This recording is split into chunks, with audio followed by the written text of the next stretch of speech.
Good morning, folks. John Adamson, the Rehab and Documentation Guru, coming to you live. Hope you're doing well today. I just want to talk briefly. Yes, I am tired and it's early in the morning, but and I'm doing a live on a Saturday morning when probably most people are still in bed.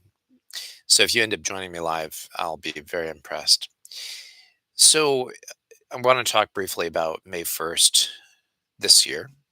So coming up this Wednesday, I'll be presenting a course called The Ethics of Good Documentation.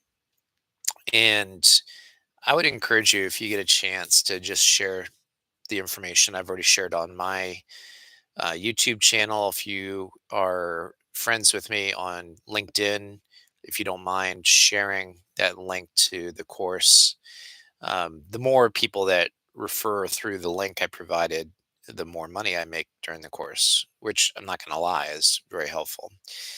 A lot of time goes into a course, and I'm getting reimbursed at a base rate of only $100 for doing this, which sounds like a lot, but when you factor in all the hours I put into developing the course and then I'm teaching for 2 hours, I'm making less than minimum wage. But anyway, if you get a chance to promote it, I appreciate it. Because those of you who are my loyal followers at this point, the ones that have stuck around and still watch the videos when I actually do them, you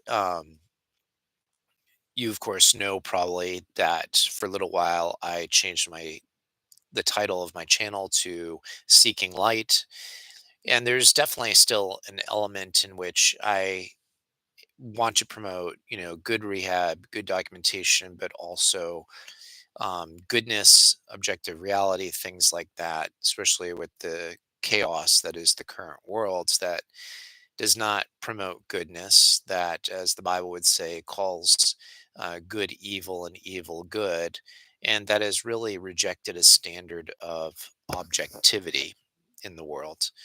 And so, my course, The Ethics of Good Documentation, seeks to look at what makes objectively good documentation, but also what makes morally good documentation. And I'm going to cover some of the ethical standards. I've got a couple biblical references there to drive home these ethical standards. And I talk about biases, for instance, and how to overcome those.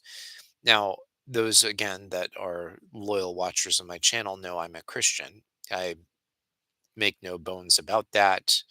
I'm pretty straightforward about that. And my worldview is shaped by that.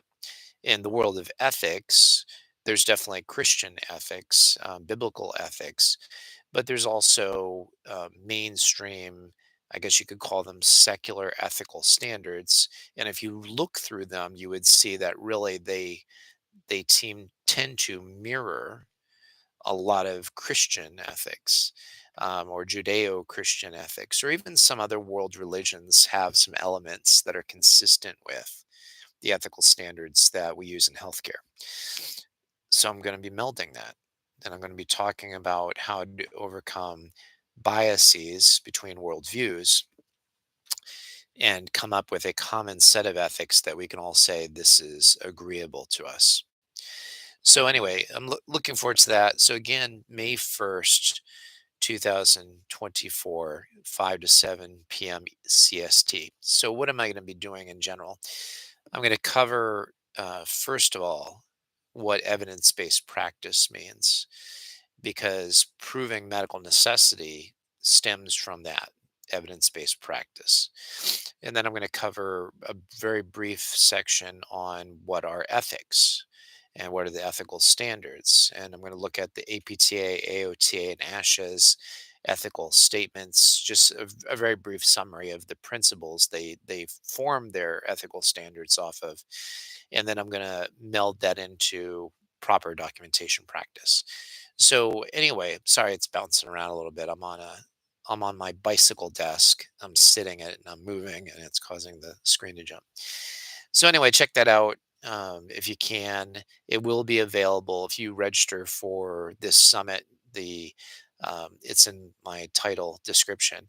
If you registered for the Next Level Geriatric Summit, you will get access. There's a tier you can buy into that gives you access, I think, through the rest of the year, after the course is done. So you'll be able to watch those at your leisure. It looks like a lot of good courses that are going to be on that. So, anyway, I go over documentation principles related to utilizing ethical standards and evidence based practice. And then finally, I'm going to talk a little bit about appeals management and a technique for writing appeal letters and utilizing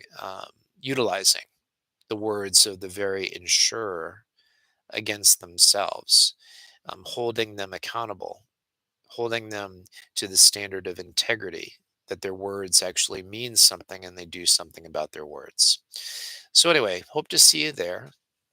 Appreciate your time in watching this. If you would like, share, subscribe, comment. I haven't had a comment in a while, but I know I have a base level of people that watch these videos, and I appreciate it. Anyway, take care and have a great day. God bless.